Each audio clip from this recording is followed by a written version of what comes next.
When you talk about agriculture, it's one of the key pillars, again, from the national government. Do you get help from the national government? We actually have a bigger conversation because when you look at Schedule 4 of the Constitution with regard to the devolved functions, agriculture is one of them.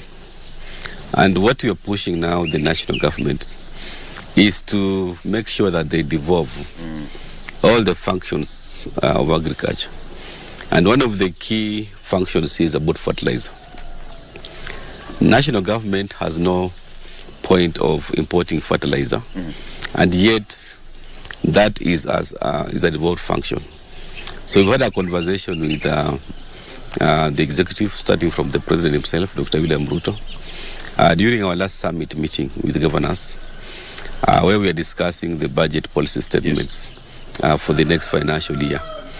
And one of our key observations is, why do you still have allocations in agriculture, and yet 90% of those functions are devolved? So, so far we've kind of reached a compromise, and I can see the national government progressively trying to devolve some of those activities, especially like crop production, issues around fertilizer subsidy. If you want to achieve the so-called bottom-up transformation agenda, the bottom of the pyramid is the counties. And if the national government appreciates that, which I can see the president is also aligned to it, then you can now achieve the national objectives.